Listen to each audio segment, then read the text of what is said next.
하나님이 아담을 지으시고 나서 첫 번째 명령이에요. 그죠? 첫 번째 맞아요? 예. 아담을 지으시고 나서 첫 번째 명령이에요. 그게 뭐냐? 첫째, 임의로 각종 나무의 실과를 임의로 먹어라. 이게 율법이에요, 은혜예요? 은혜죠, 그죠? 하나님은 먼저 은혜를 한없이 베푸십니다, 그죠? 먼저 은혜를 베푸셔요. 근데 두 번째 뭘 주셨어요?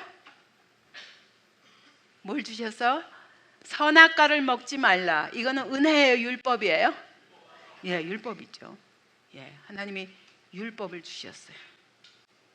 그렇기 때문에 그 율법에는 반드시 뭐가 따른다? 예, 심판이 따릅니다. 심판. 이거죠.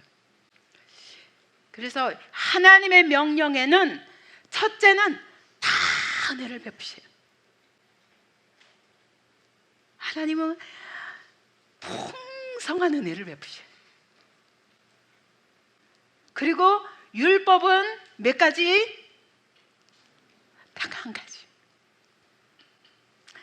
이 선악과 외에는 없었어요. 이걸 나중에 하나님이 또 삶 속에 구체적으로 설명하기 위해서 613가지나 되는 율법을 만드셔야 워낙 이제는 죄를 짓는데 발달돼 가지고 도무지 선악을 분별하지 못하는 상태, 악은 잘 아는데 선은 잘 모르는 상태니까 613가지나 해석을 하신 것이지. 여러분, 딱 한 가지예요. 여러분, 이 선악과를 한마디로 말하면 뭘까요? 한마디로, 딱 한마디로 표현하면 뭘까요? 뭐 하라 라는 것일까요? 뭐 한 거? 기억하라? 그렇죠, 순종. 그래서 이 선악과는 여러분, 하나님이 다 가진데 요 한 가지가 바로 하나님의 주권에 전적으로 순종하라. 이건 하나님의 주권, 하나님이 이 세상을 지으셨기 때문에 그분이 가장 잘 아십니다. 이걸 인정하는 거예요. 그게 어려워요, 여러분? 그게 어렵습니까? 이것처럼 쉬운 게 어디 있어요? 저는 30년 동안 그렇게 방황해봐도, 책도 찾아보고 별걸 다 해봐도 어디서도 무엇이 옳은지를 도무지 분간할 수가 없어서 괴로웠는데, 성경을 보니까 딱 너무너무 완전한, 하나님이 완전한 법을 주신 거예요. 그분이 온 세상의 주인이셔. 이걸 몰라가지고 내가 그동안에 그렇게 방황했구나. 딱 그분 앞에 엎드리니까 모든 게 깨끗한데, 아니 왜 아직도 나는 이 순종을 못하는지 잘 모르겠어요. 왜 그러냐면 너무너무 오랫동안 내가 주인 되어 살던 삶에 길들여져서 이 자존심을 절대로 못 내려놔요. 이게 재앙이에요. 재앙이에요. 왜냐하면 거기에는 반드시 심판이 따르기 때문이죠. 그죠? 그래서 하나님의 명령은 몇 가지다? 몇 가지예요? 예, 여기에 세 가지지만, 그죠? 은혜도 자유의지야. 예. 심판도 우리의 이거 영역 밖이에요, 그죠? 우리 딱 한 가지만 하면 돼. 하지 말라는 거 안 하면 돼. 다시 말하면 그게 어떤 말이냐? 하나님께 전폭적으로 순종하면. 나는 이해할 수 없어요. 그렇지만 하나님이 나를 지으셨고 오늘도 온 세상의 주인이시기 때문에 당신 말씀이라면 절대 복종하겠습니다. 요거 한 가지만 하면 모든 게 자유지. 이걸 반드시 인정해야 됩니다. 그래서 하나님은요, 역사 속에서 계속 같은 일을 하시게 돼요.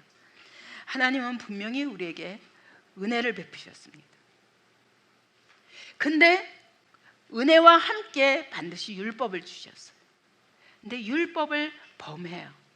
그래서 심판을 하지 않을 수가 없어요. 이제 예를 들면 이렇게 그림 그릴 수 있어요. 우리의 인간의 역사가 그래요. 하나님은 은혜를 베푸셨어요. 그러나 반드시 율법이 있어요. 근데 그걸 안 지켜요. 심판을 받아요. 그런데 하나님은 그게 끝이 아니에요. 반드시 심판하시는 중에도 또 다시 기회를 주세요. 또 은혜를 베푸세요. 이게 창세기 내용이에요. 그래서 하나님이 분명히 다 엄청난 은혜를 각종 나무 임의로 다 먹어라 하시면서 은혜의 약속을 하시고 명령을 하셨어요. 그러면서 다 먹으라. 근데 뭐만? 선악과 하나만 먹지 말라는 것은 하나님의 엄청난 은혜였어요. 그죠? 이게 없어서 맨날 헤매잖아요. 이걸 몰라서 저는 30년 헤맸다니까. 근데 그거를 그냥 먹지 말라 하셨는데 먹어요. 그래서 어떻게 됐어요? 에덴 동산에서 추방되었고 하나님의 존전에서 추방되었고 죽음을 피할 수 없는 존재가 되었습니다. 하나님은 그게 끝이에요? 너 죽었어. 끝. 그러시나요? 죽는다 말씀하시면서 또 죽게 되었어요. 근데 거기서 또 은혜를 베푸신 게 하나님이에요. 어떻게 은혜 베푸셨죠? 가죽옷을 입혀주세요. 이건 뭐예요? 앞으로 누군가가 너를 대신해서 죽어서 너를 살려주겠다. 그게 누구예요? 하나님의 아들 예수 그리스도. 그걸 이때부터 보여주시는 거예요. 범죄하자마자 죽을 수밖에 없는 자리에 놓인 우리를 또 은혜 베푸세요. 여러분, 이게 그리스도인의 소망입니다. 아멘. 여러분, 우리가 잘못해요. 또 실수해요. 근데 하나님이 또 기회를 주셔요. 이게 우리의 소망이에요. 그래서 그 다음에 보면 결국 가인이 절대로 이 선악과만 안 먹으면 되는데 근데 먹어서 죽게 되었는데, 그러면 예배를 통해서, 자, 제사를 통해서 하나님 앞에 나아갈 수 있는 게 은혜였습니다. 그죠? 근데 그 예배를 드리고 어떻게 했어요?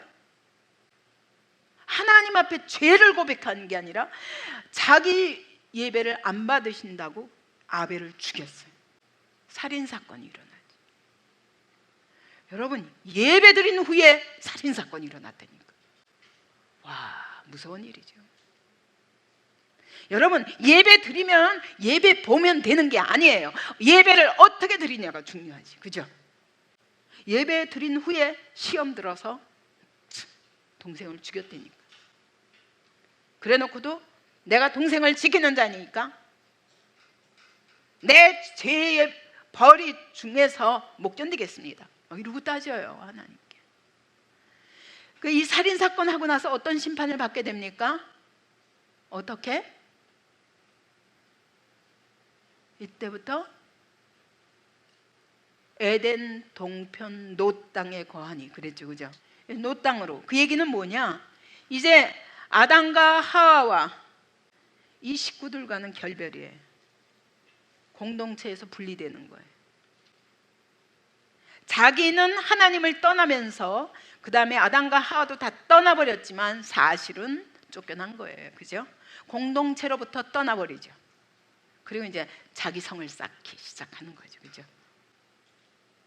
그런데 하나님이 자기 죄의 벌이 중하다고 원망 불평하고 있는데 거기다가 하나님이, 나 이해할 수가 없어요, 정말. 어떤 은혜를 베푸시죠? 어떤 은혜? 표를 주시죠. 진짜.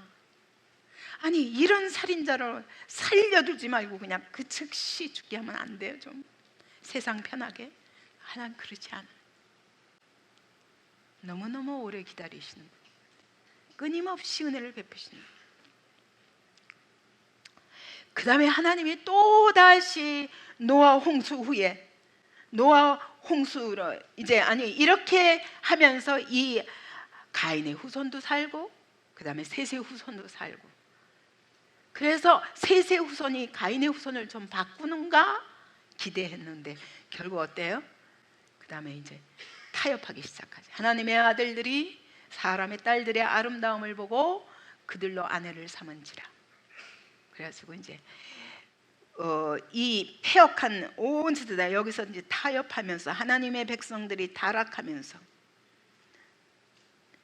하나님이 타협하지 말라 하고 하나님의 뜻대로 세상을 다스리라 하셨는데 다스리기는커녕 따라가다가 결국 온 세상이 완전히 죄악으로 그냥 가득하게 되죠.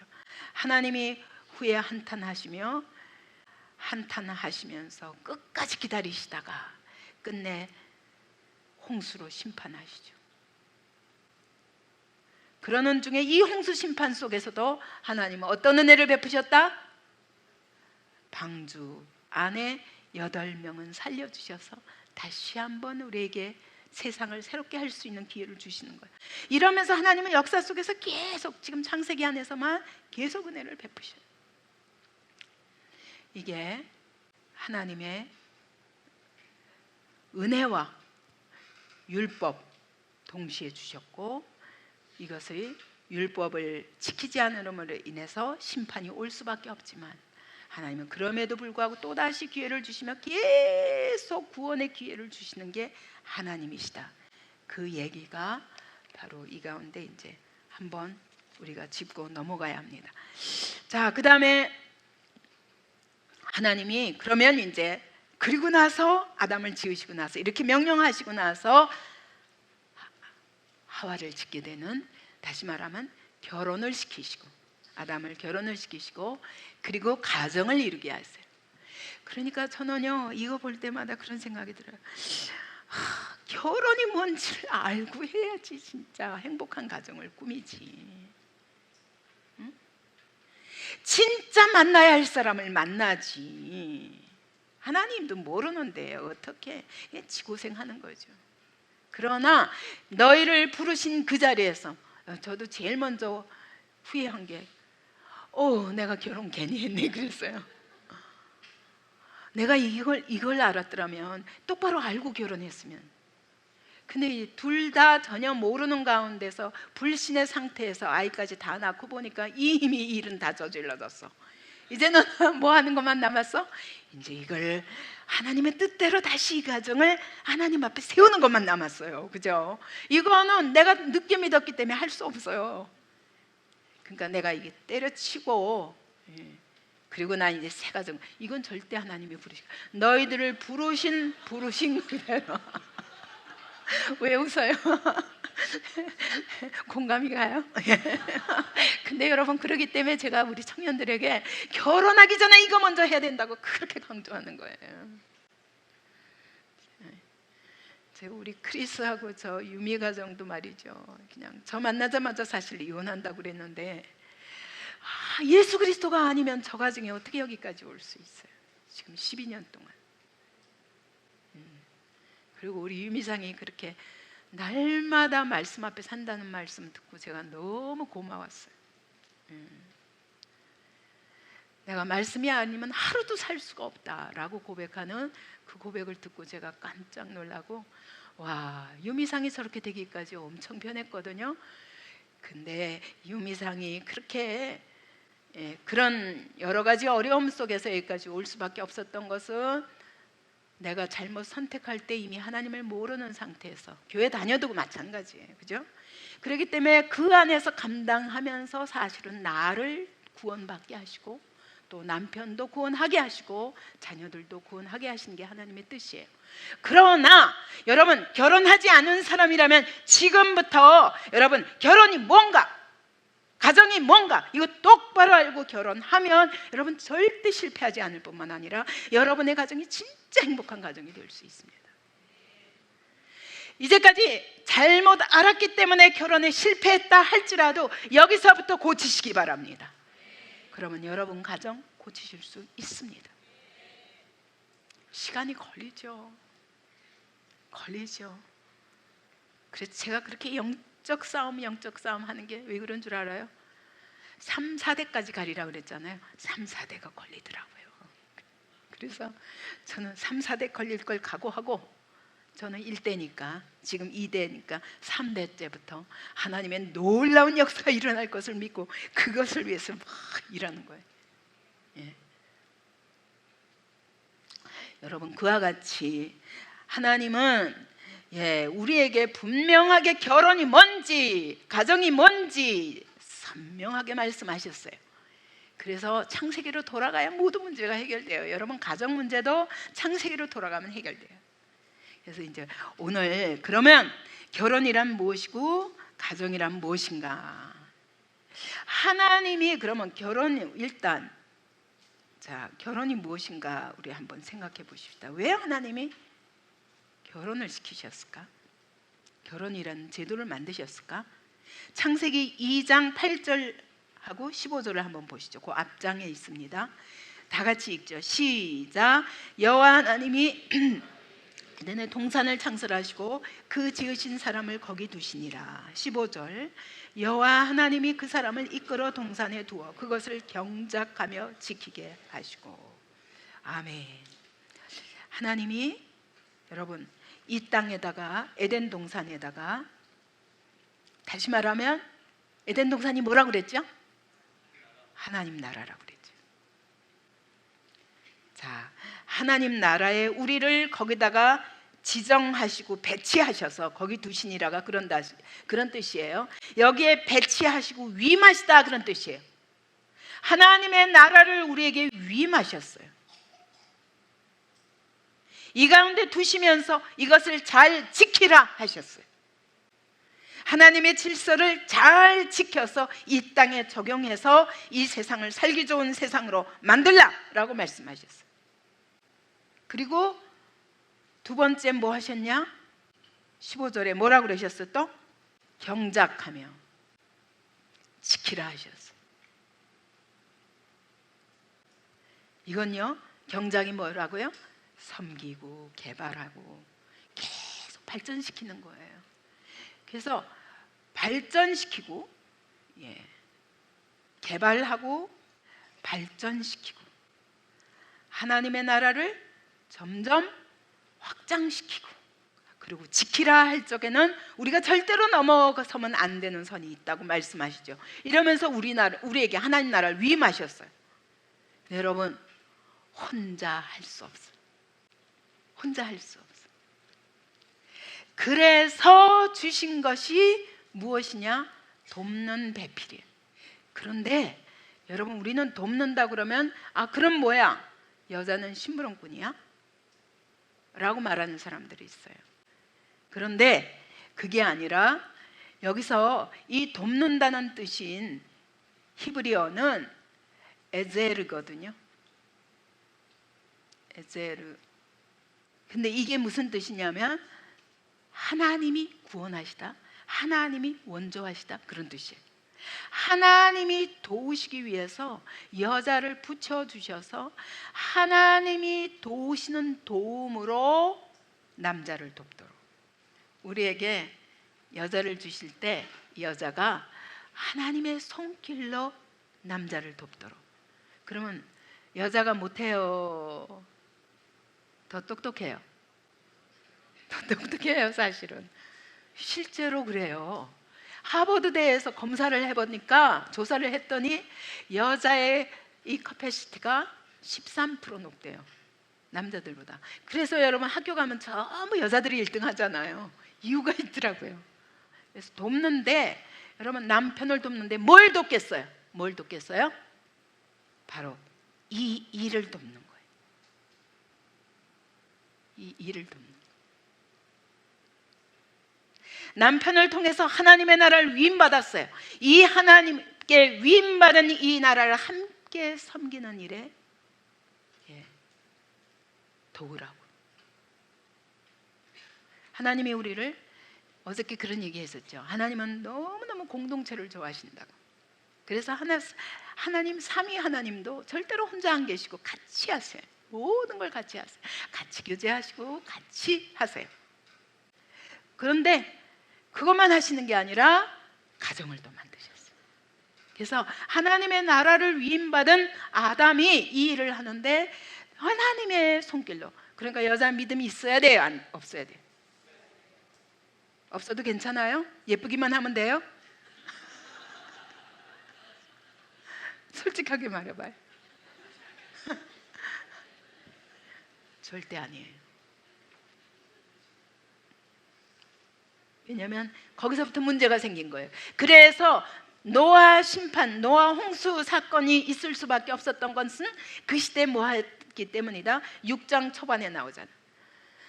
하나님의 아들들이 사람의 딸들의, 하나님을 모르는 사람들의 아름다움을 보고 결혼해서 결국 가정이 타락하기 시작해요. 그게 종말이에요. 거룩한 가정이 이 땅에서 없어지면 없어질수록 종말이 가까운 줄 아세요? 마지막 시대에 할 일은, 여러분 정말 이 시대는 저는 교회 다녀도 제가 믿을 수가 없어요. 어떻게 신앙생활 했는지 모르기 때문에.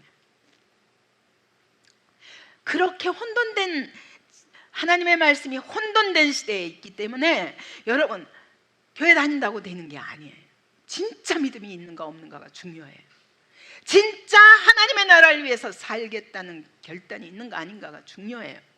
그 정도로 하나님이 누구신지 알고 내가 왜 사는지 알고 내 인생의 목표가 분명한 사람이 아니면 안 돼요. 그래서 여러분, 아무튼 여러분이 결혼할 대상이 있으면 열심히 불러오세요. 점검할 테니까. 왜냐하면 이렇게 어지러운 시대에 살고 있기 때문에. 그래서 어쨌든 여러분, 에제르, 돕는 배필을 주셨어요. 그런데 이게 돕는 배필이 무슨 뜻이냐면요, 이런 뜻이에요. 여러분 이쪽 손이 있잖아요. 이쪽 손이 비슷한 것 같지만 이렇게 같이 이렇게 하는 거하고 이렇게 하는 거하고 다르죠.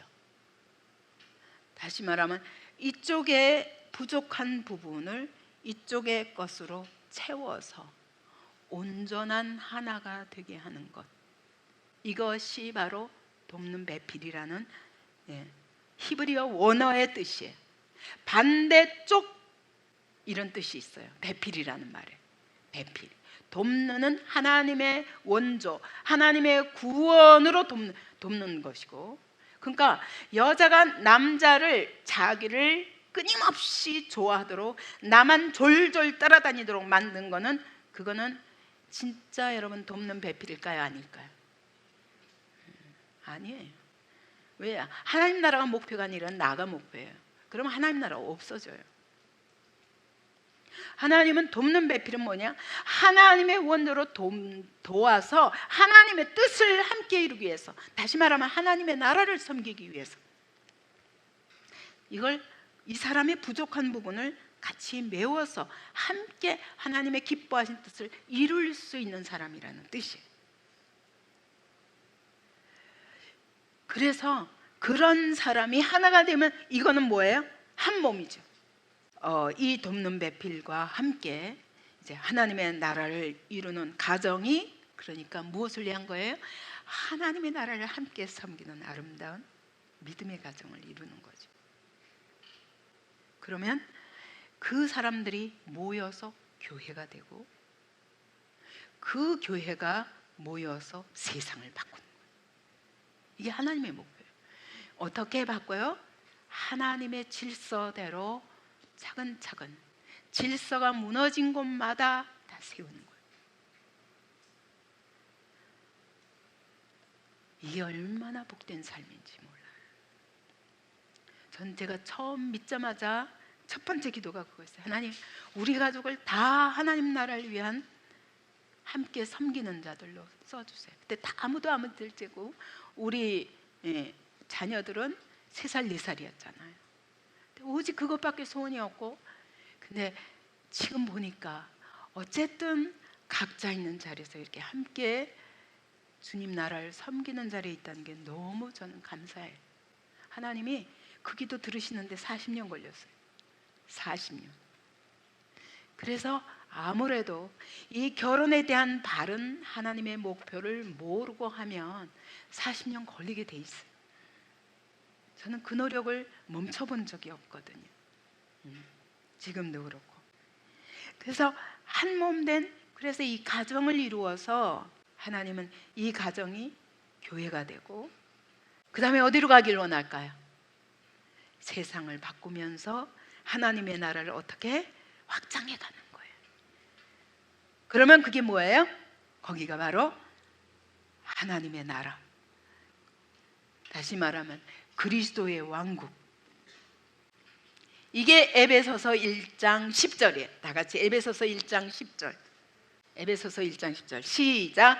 하늘에 있는 것이나 땅에 있는 것이 다 그리스도 안에서 통일되게 하려 함이라. 이 통일은 그냥 통일 정도가 아니에요. 통합이에요. 그래서 여기 돕는 배필이 이렇게 서로 반대편에서 하나가 되어서 한 몸을 이루는 것처럼 교회도 여러분 이렇게 한 몸이 되어야 돼요. 그런데 이 그리스도의 왕국도 그런 사람들이 이렇게 모여 있는 곳이 아니에요. 그게 아니라 그런 사람들이 하나하나가 연결이 되어서 다 한 몸을 이루는 거예요. 그리고 그리스도가 머리가 되셔서 한 몸을 이루는 나라. 이게 하나님의 궁극적 목표예요.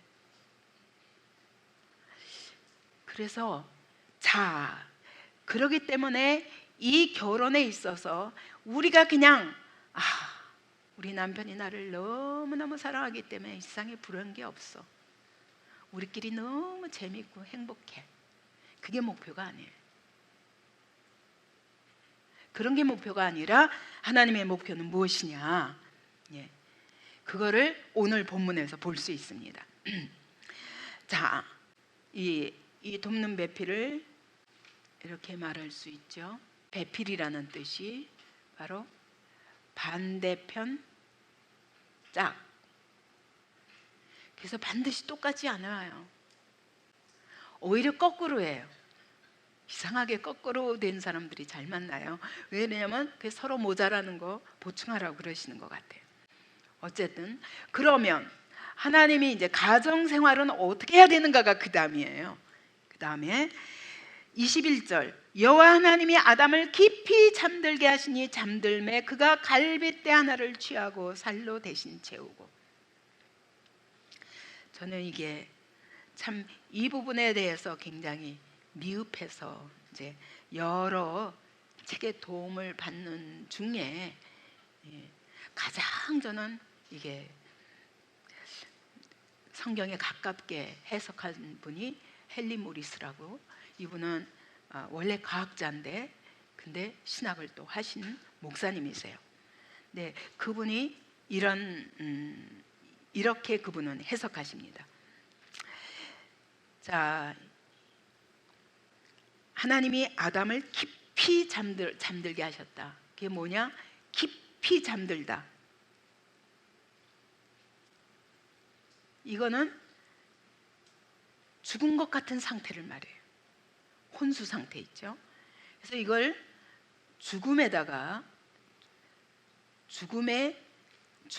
이렇게 잠시 죽은 거예요. 한마디로 아내를 얻기 위해서 남편 된 아담이 잠시 죽었단 말이죠. 우리가 수술할 적에도 완전히 죽은 것 같은 상태에 놓이지 않고는 수술할 수가 없잖아요. 네, 그렇게 잠시 죽은 것 같은 죽음을 경험했다 이렇게 표현. 그리고 두 번째, 갈빗대 하나를 취했다. 근데 이게 갈빗대가 아니 히브리어로는 젤라예요. 이렇게 젤라라고 하는데 이 첼라라는 것이 늑골 갈빗뼈라긴 하는데 성경에 저는 안 찾아봤지만 35번 이 단어가 등장하는데 그것들이 다른 데는 다 어떻게 번역됐냐면 옆구리로 번역됐다는, 옆구리. 그래서 그분은 이렇게 얘기합니다. 옆구리가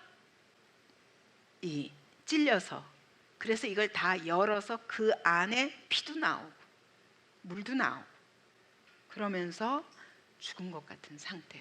이것이 바로 예수 그리스도의 십자가와 연결된다고 보는 거예요. 이게 한 생명을 태어나게 하는데 죽음이 필요했다.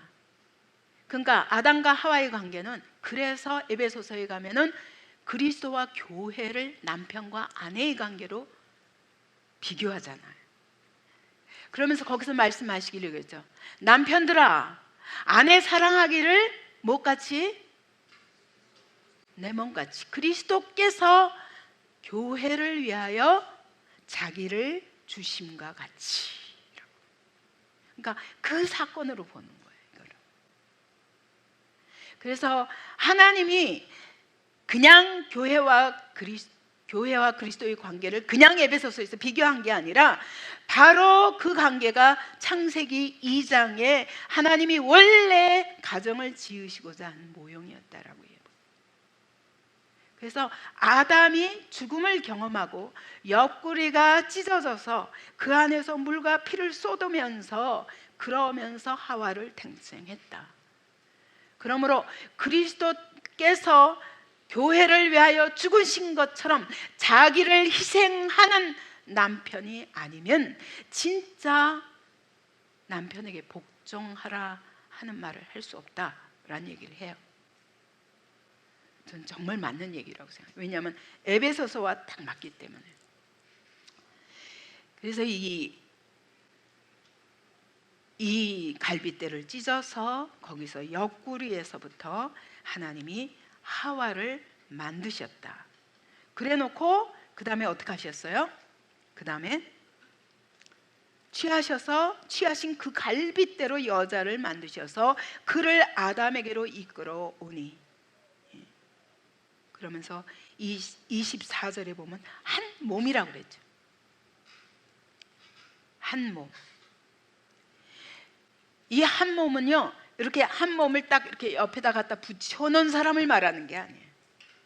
이 몸과 이 몸은 한 번 결혼의 관계가 이루어지면 이거는 찢을래야 찢을 수 없는 몸이 되어 있다는 거예요. 그 때문에 그만큼 이혼하면 아픔이 있어요. 하나님은 이 한 몸을 만드시고 그리고 이거 찢을 수 없게 하셨다는 거예요. 근데 이제 이 마태복음에도 이제 그런 얘기죠. 모세가 이혼 증서를 주어서 이혼을 허락하였다. 이거에 대해서 예수님이 뭐라고 말씀하시냐면, 그래, 너희의 완악함 때문에 아내 버림을 허락한 것이다. 그냥. 그러니까 워낙 오늘날 이렇게 이혼하는 가정이 많으니까 거의 한국 사람의 50%라고 50%에 가까운 사람들이 이혼한다고 하니까 교회 안에서도 결혼해놓고도 한 30% 이혼한다니까 그 정도로 지금 이혼이 만연해요. 이거는 세상이 완악하기 때문이에요. 그러나 하나님이 본래는 그렇지 아니하니라 그러시는 것은, 하나님이 원래 가정을 만드실 때 이 가정은 이렇게 한 집에 이렇게 살라고, 그냥 같이 한 공간에 살라고 두신 것이 아니라 찢어질 수 없는 한 몸이 되게 하기 위해서 하셨다는 거예요.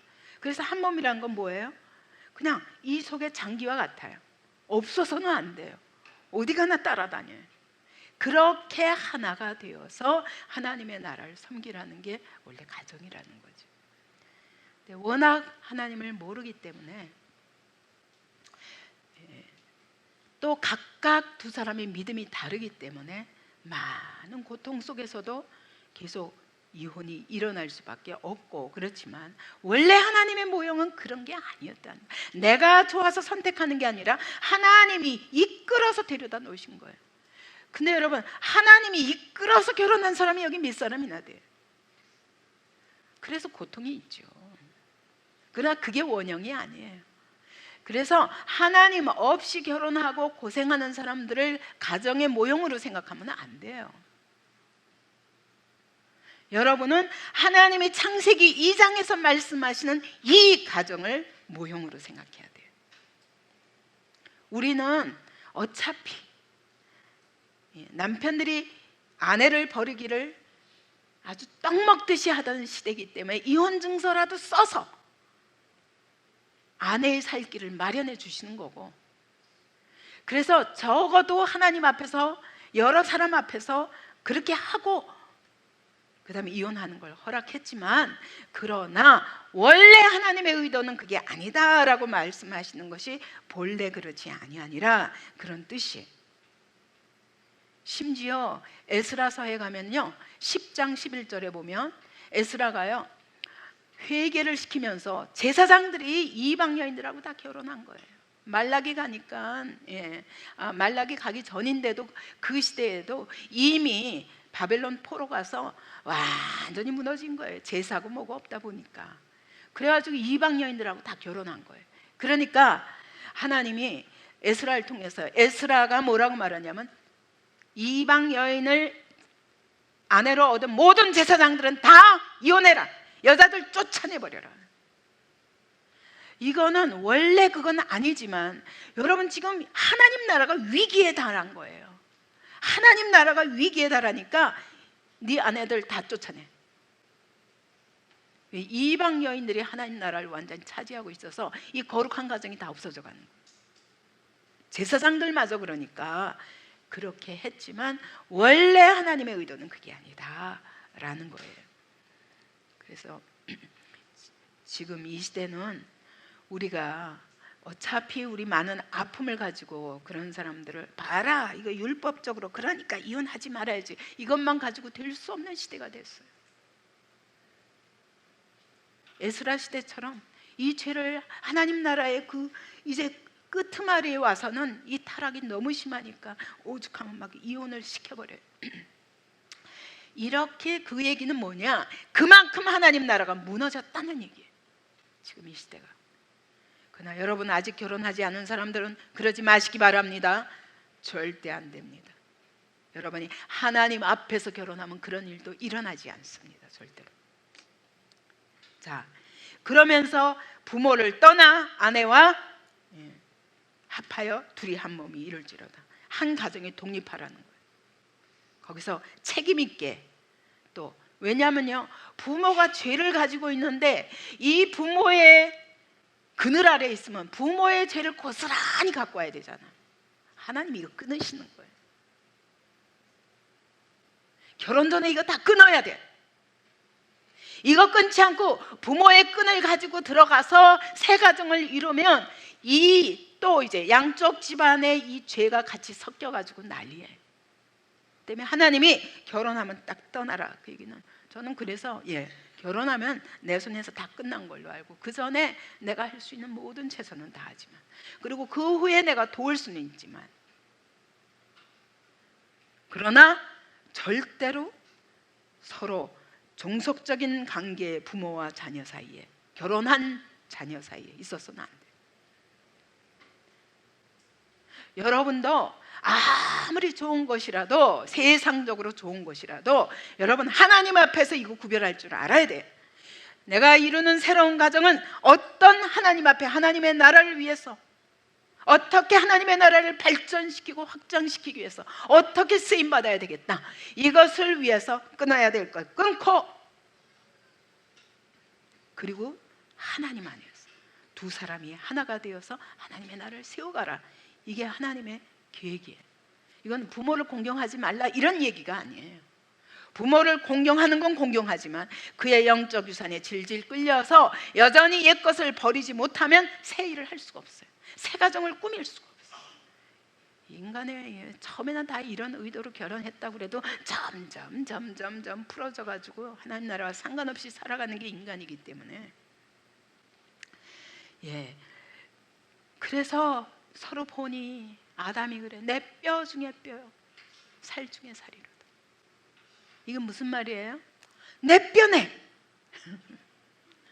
내 몸이네, 내 지금 이 부족한 걸 채울 바로 그 사람이네, 내 몸에서 나간 사람이네. 막 그렇게 딱 맞은 배필을 하나님이 이끌어 가신다라고 말씀하십니다. 그래서 이 가정 자체가 뭐라고요? 하나님은 이 가정 자체가 하나님의 나라가 되기를 원합니다. 하나님의 교회도 하나님의 나라가 되기를 원합니다. 궁극적인 목적은 이 세상에 하나님의 나라를 세우는 것입니다. 여러분의 개인의 즐거움을 위해서 육적인 쾌락과 서로 정신적으로 의지하면서 이게 아니라 하나님 앞에서 하나님의 도움으로 하나님이 도우시는 것처럼 도와야 돼요. 아내가. 그렇기 때문에 아내가 깨어서 무릎 꿇고 기도하지 않으면, 그러니까 하와가 그렇게 타락하니까, 그 하나님의 말씀을 가볍게 여기니까 결국 아담도 같이 타락하죠. 고생하죠. 그래서 여러분, 우리는 가정을 왜 세우셨다? 하나님 나라를 위임시키셨기 때문에 이것을 하는 일에 두 사람이 하나가 되어 하나님을 섬기고 하나님의 나라를 세우라고. 그렇게 하기 위해서는 그렇게 둘이 하나가 되어야 되는데, 여러분, 둘이 하나가 되려면 얼마나 힘들어요. 이제까지 살아온 배경도 다르고 신앙의 크기도 다르고 가치관도 다르고 성격도 다르고 여러 가지 달라요. 이것 때문에 맨날 부딪히고 사는 거예요. 근데 이 모든 것을 둘 다 가져야 할 원칙은 뭐냐? 이 모든 것을 하나님의 기준에서, 내가 가진 것들이 하나님의 기준을 무너뜨리는 것이면 포기해야 돼. 내 개인의 기호와 개인의 감정적 위로나 내 기호에 의해서 정해지면 그때부터 또 다른 불행이 시작이 됩니다. 그래서 하나님은 이 가정까지도 하나님의 나라로 부르시는 거예요. 그래서 이 가정이 서로 하나가 되어서 이런 하나가 돼. 끊을래야 끊을 수 없어. 뗄래야 뗄 수가 없어. 그렇게 기도하시기 바랍니다. 앞으로 결혼해야 될 사람들은 이렇게 기도하시기 바랍니다. 그리고 나를 기쁘게 해줘. 우리 서로 이것 때문에 결국 이혼도 하게 되잖아요. 나를 기쁘게 해줘. 그게 아니라 내 기분에 안 맞아, 내 성격과 달라, 그게 아니라 하나님 나라를 위해서. 그럴 때 우리가 서로를 포기할 수 있어요. 어차피 달라요. 반대편 짝이기 때문에 똑같은 방향은 아니에요. 방향이 달라야 이게 하나가 되지. 그죠? 그래서 하나님은 이걸 통해서 하나님의 나라를 세우기를 원하시는 것이 가정입니다. 이런 아름다운 가정을 회복하시기 바랍니다. 또 이런 아름다운 가정을 이루기 위해서 기도하시기 바랍니다. 여기에 합당한 배필을 주시옵소서. 저는 원래 안 믿었으니까, 안 믿고 결혼하고 나서 아이까지 다 낳고 나서 예수 믿었잖아요. 그런데 제일 부러운 것들은 선교사님들 만나서 얘기를 하다 보면 이미 선교사로 그렇게 헌신될 정도면, 여러분, 완전히 양쪽이 헌신되지 않고는 선교사 아무나 못해요. 왜냐하면 그 삶은 정말 그것 자체가 하나님 나라가 목표가 되어야지, 저 사람이 좋아서 이렇게 해가지고는 결혼이야. 그래가지고 반드시 실패해요. 그래서 이 선교사 가정들을 보면요, 다 이미 만날 때 하나님의 나라에 같은 소원을 가지고 만난 사람들이 많더라고요. 근데 그분들 얘기 들어보면요, 나는 결혼을 위해서 10몇 살부터 기도했다. 나는 대학교 1학년 때부터 기도했다. 이런 사람들이 많더라고요. 그래서 계속 놓고 기도했대요. 1, 이런 사람요. 하나님, 2, 이런 사람이요. 이걸 계속 기도하면서 생각나는 대로 적어갔대요. 어느 날 보니까 그거하고 자기가 기도한 내용하고 똑같은 사람을 만나는 거예요. 이 사람 대번 안다 있는 거예요. 와, 얼마나 멋있어요. 우리 청년들 결혼을 그렇게 하시기 바랍니다. 아멘. 약해요. 아멘. 조금 안 그럴 수도 있다고 생각하는 것 같아요. 여지를 두면 여러분 평생 고생해요. 그러지 마시고 아예 처음부터 그렇게 기도하시기 바랍니다. 기도를 제목을 놓고 여러분의 수첩에다가, 하나님 이런 사람이에요. 근데 내가 맞는 게 아니라 그렇게 기도하다가 하나님이 야야야 그렇게 하면 안 돼 이렇게 하실 때가 있어요. 예를 들면 키 크고 멋있는 사람, 돈도 많은 사람, 거기다 학벌도 좋은 사람, 좋은 직장 가 이래봐요. 하나님이 야야야 간도하실 거 아니에요, 그죠? 기도하다 보면 벌써 막혀요. 그러면 그때 얼른 중단해야 돼요. 그리고 하나님 맞아요? 이런 사람 좋아요? 하나님도 좋으세요? 라고 확인하면서 적어가는 거예요. 그렇게 할 때 하나님 반드시 그런 사람 만나게 하실 줄 믿습니다. 그리고 여러분의 가정이 하나님의 나라가 될 줄 믿습니다. 그런 여러분의 가정을 통해서 가는 곳곳마다 하나님의 질서를 온 땅에 세우는 귀한 하나님의 일꾼의 가정으로 쓰임받을 줄 믿습니다. 아멘.